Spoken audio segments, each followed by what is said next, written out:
आज का हमारा टॉपिक है चाइनाज़ वाटर बॉम्ब। चाइना किस तरह से ब्रह्मपुत्रा रिवर के फ़्लो को कंट्रोल करके इसे एक वेपन की तरह यूज़ करने वाला है और इसका इंडिया पे क्या इम्पैक्ट पड़ेगा, चाइना का क्या पॉलिसीज़ है, क्या प्लान्स है इसके पीछे, ये आज की वीडियो में हम लोग देखेंगे। तो ऐसा नहीं है कि चाइना ने इससे पहले ब्रह्मपुत्रा रिवर, ये आप देख सकते हैं, ये ब्रह्मपुत्रा रिवर है। तो ऐसा नहीं है चाइना ने इससे पहले ब्रह्मपुत्रा रिवर पे कोई भी डैम नहीं बनाया है। जांगमू डैम, दागू डैम, जिक्सू डैम, जियाचा डैम, ये सारे डैम्स है इस एरिया के आसपास जो चाइना ने ब्रह्मपुत्रा रिवर पे बनाया है। इंडियन गवर्नमेंट को ऐसा लग रहा था कि ये सब छोटे छोटे डैम्स हैं तो इनसे क्या ही असर पड़ने वाला है इंडिया पे। तो तब तक ठीक था जब तक चाइना छोटे छोटे डैम्स ब्रह्मपुत्रा रिवर पे बना रहा था। लेकिन दिक्कत अब आ गई जब चाइना वर्ल्ड का one of the biggest dam Brahmaputra river पे बना रहा है, जो कि 60,000 मेगावाट का एक मेगा डैम है। तो ब्रह्मपुत्रा रिवर पे डैम बनाना, क्या चाइना सिर्फ इससे अपने इकोनॉमिक बेनिफिट्स को देख रहा है या कुछ और भी रीज़न है, आइए जानते हैं। तो ये 1950 से पहले का मैप है जिसमें चाइना एक डेफिनेटली एक अलग कंट्री है और तिब्बत एक अलग कंट्री है। उसके बाद चाइना ने कम्प्लीटली तिब्बत को अक्वायर कर लिया, उसकी टेरिटरी हड़प ली। नाउ अब चाइना के साथ दिक्कत ये थी कि चाइना का जो इंडस्ट्रीज़ है वो मेनली नॉर्दर्न साइड में लोकेटेड है। ये जो इंडस्ट्रीज़ आप देख रहे हैं ये चाइना का मेनली नॉर्दर्न साइड में लोकेटेड है। और तिब्बत को एक्वायर्ड करने के बाद, यहाँ पे 1950s में तिब्बत को एक्वायर्ड करने के बाद जो मेन रिवर्स थी तिब्बत की, वो सदर्न साइड पे है या सदर्न चाइना में है। तो अब चाइना चाहता है कि जो हमारा साउथ साइड का रिवर है उसे एक रूट के थ्रू नॉर्थ साइड में इंडस्ट्रीज़ की तरफ भेजा जाए ताकि इंडस्ट्रियल यूज़ में उसे लिया जा सके। 48,000 करोड़ का ये एक मेगा प्रोजेक्ट है, south to north water diversion.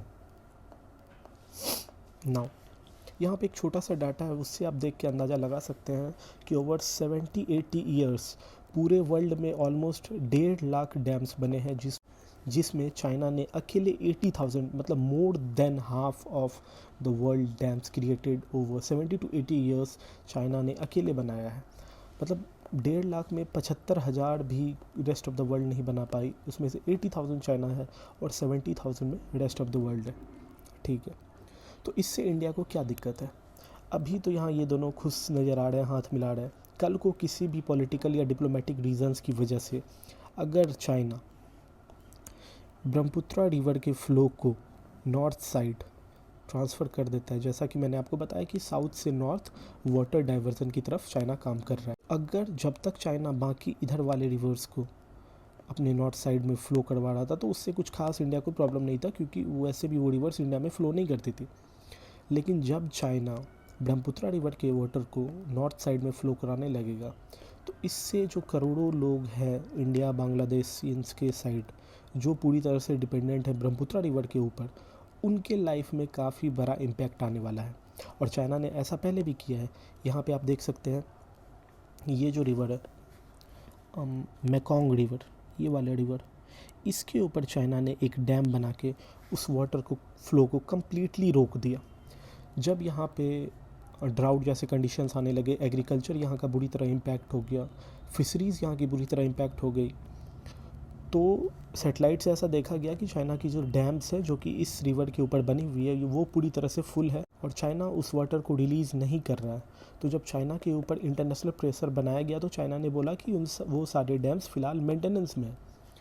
China ऐसा इसलिए कर रहा है क्योंकि चाइना चाहता है कि बाद में जब एक साथ ये वाटर को रिलीज़ किया जाएगा तो वो जो रिवर है मेकोंग रिवर, वो ज़्यादा डीप भी हो जाएंगी और ज़्यादा वाइड भी हो जाएंगे। और चाइना इस रूट को अपने ट्रेड रूट की तरह यूज़ करना चाहता है, जिसकी वजह से चाइना ने मेकोंग रिवर के ऊपर डैम बना के उसके वाटर फ्लो को रोक दिया। कल को चाइना ऐसा भी ब्रह्मपुत्रा रिवर के साथ कर सकता है। तो इंडिया इसके लिए क्या स्टेप्स ले रही है, और इसे एनकाउंटर करने के लिए इंडिया भी अपना डैम्स बना रहा है ताकि अपने वाटर को अपने अकॉर्डिंगली कंट्रोल किया जा सके और उसका जुडिशियस यूज़ किया जा सके। और इंडिया ब्रह्मपुत्रा रिवर के ऊपर बन रहे उस मेगा डैम के ख़िलाफ़, मतलब जो इंटरनेशनल ऑर्गेनाइजेशंस होते हैं उसमें भी आवाज़ उठा रहा है। लेकिन यहाँ क्वेश्चन ये है कि क्या इतना काफ़ी है चाइना को रोकने के लिए? इंडियन गवर्नमेंट को ये सोचने की बहुत ज़रूरत है। ये एक मेजर इशू बन चुका है इंडिया के लिए। तो मिलते हैं हम लोग नेक्स्ट वीडियो में, तब तक के लिए बाय।